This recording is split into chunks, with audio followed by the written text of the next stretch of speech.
Hey guys, it's Adam here playing some Disc Golf Valley. Welcome to the second video in the Chump Champ series. I'm adding a musket.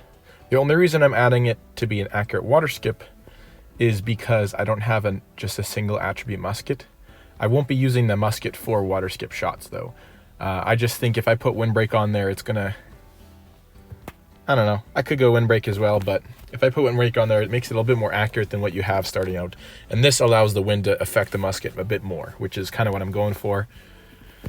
Yeah, so let's get into this video. Let's find a match here. And last video was all about learning the ropes. Basically just throw the discs, test them out, see what works for you. Some good starting points is for putters. A lot of people like to use the Hope. And then also some use like the Keystone, which is myself. Others use other discs. And so it's probably easiest to learn to throw in with a specific mid-range, but I really like my putter, and so I end up using that. Okay, we got Lakeside, Windswept, and Frozen Valley. Some of these are going to be challenging holes distance-wise.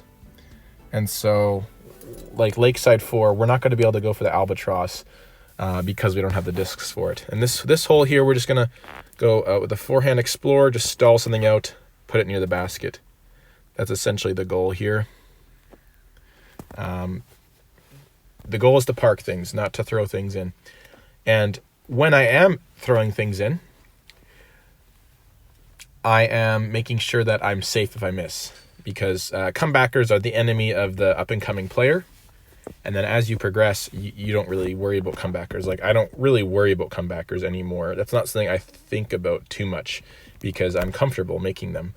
And so when you're comfortable making your comebackers, you can get more aggressive because you know you have that as your safety net to catch you. 84. We're going to try to give this a safe bid because it's on the uphill. Actually, no. I should exercise some discipline. I'm going to lay up short because if I have the comebacker towards the water, then... Oh, I meant to use the Explorer. Good thing I had enough distance there.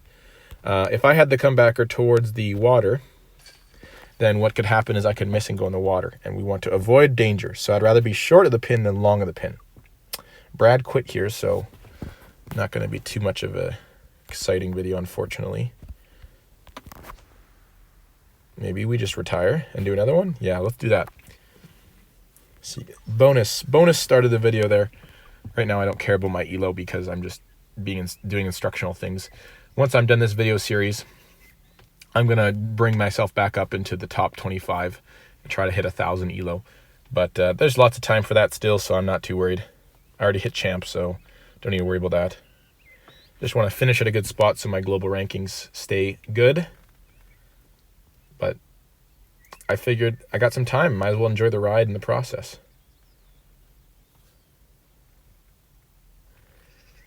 All right, we got a 4-player card this time. Crow's Nest, Coyote Canyon, and Ikigai Enso.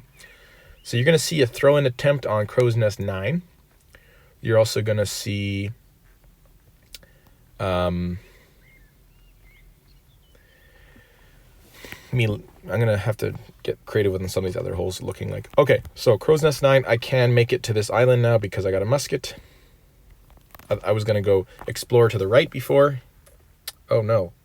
Okay, this is fading in a good spot, actually. I thought it was going to be bad. All right, now we're at 52. We're kind of a little too close for the normal run, so we're going to go with the forehand instead of the backhand here. Forehand fuse. And that's just really unfortunate reaction there. Can't really do much about that. If that would have went albeit, it would have been what it would have been, I guess. I ended up a lot closer there. Usually when I end up around 58 to 62, that's kind of the sweet spot. Little closer. I mean, with the discs I have in my bag currently, like on my full-on bag, I'm comfortable being closer. But these discs, I'd rather have those benchmarks. Sometimes it's better to end up shorter and have a longer throw-in if you're more comfortable with the distance of the throw-in, and you have your aim points with your distance measurements all laid out for you. So yeah, here I'm just parking it under the basket, powered down a little Explorer here. You could also go with a forehand fuse, full power with some hyzer. You could go backhand fuse, power down a bit. All sorts of ways you could do that. Here on this hole, I'm going to go with the forehand fuse, actually forehand compass, and just lay this up by the pin. That's all we want to do here. I'm kind of just using the compass to fight that crosswind a little bit. I don't bag the compass in my bag, my top bag, but it is a, you know, I mean, you got to work with what you got, right? So I am not Team Compass. If you're watching this, Malachi, I am not Team Compass. Just FYI. All right, next hole here. We've got 4, Coyote 4, or this is called praying hands, it used to be called. So here's what we're going to do. We're going to just put some hyzer on this. I'd rather be right than left. If you're left, by the way, with some of these discs, I'm totally making up my lines as I go. But if you're left side and you hit the wall on that one, what happens is you can kick down really easily and just not clear it, and you go to the drop zone. If you nick the right side there, you can often slide against the wall and still make it through the mouth, which is what you want. So, all right, now that's hole 4 there, which is also Coyote 4. It's cool how the hole and the course hole number lined up. Now we're going to move on to hole 5. This is a par 4. This is Coyote 2. I'm going to lay this up to the right, and then I'm going to, oops, go a little too far. No, we're okay. And then I'm going to lay it up to the mouth. So I'm going to go forehand here, up to the mouth, and then I'm going to aim for a throw in here. Par will be just fine if I get par as well. 42. Okay, so in this situation, I go up 30, 35, 42. Oh, I just missed it off a little bit.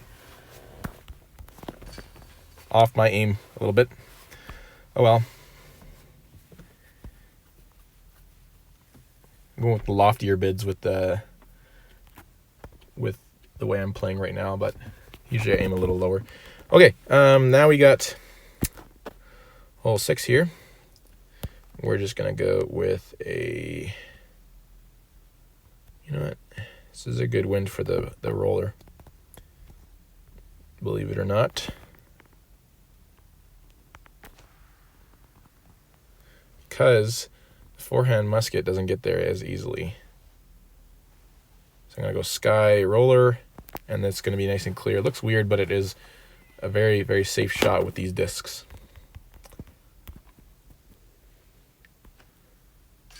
Here we go. Next hole here. All right, now we're going to have to lay this up with the musket.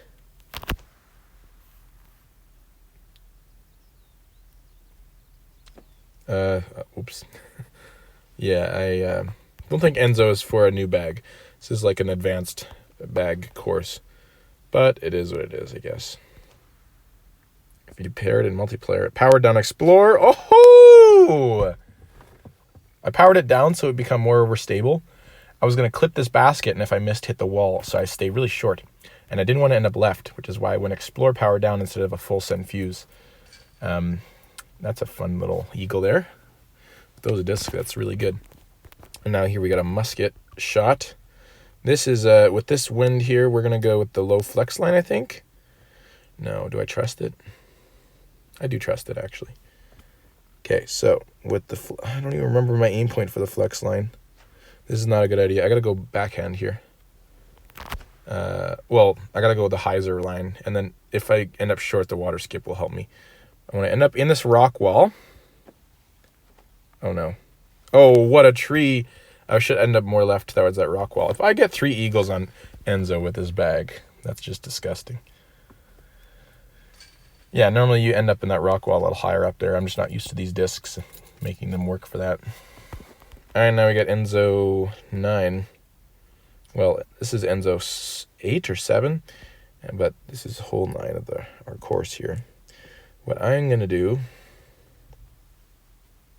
is I'm going to lay this up with the fuse, I think. No, I'm going to lay this up with the compass. Short of the bridge. And then just pitch up for a birdie here. So we're going to go compass again, low, just like that. Easy peasy. And then we putt this for a birdie. And there you go. Yeah, so that was a very weird round there. I'm glad we just retired and played a new one there, but yeah. There basically, not really sure what the lesson is here, but it was kind of just, I'm just going to say keep practicing and start to work on your throw-ins. And in the next video, at the end of bronze, on the cusp of prospect, this next video, I'm going to have already uploaded a throw-in video on the toolbox, and then I'm going to link that to the next video here. And then as you get into prospect, I'll have more tips and more things to get into.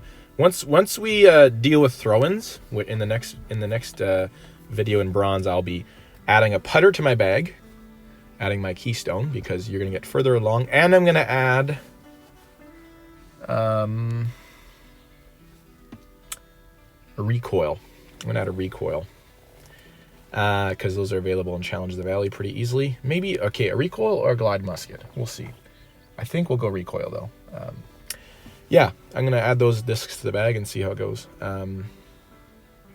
And then by the end of prospect, I want to have rives in the bag, and then in expert, I'm going to get the discs that I like, strives, start to come in there a little bit more. But yeah, or we'll see how it goes. I'm gonna just keep checking people's bags just to make sure that I'm actually playing against people with, and that I'm playing the bags relative to that ranking. So yeah, we'll kind of just see how that goes. But anyway, yeah.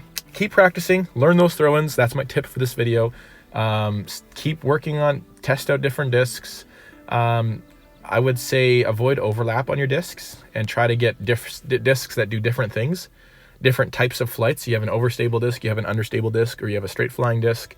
Have variation in your discs.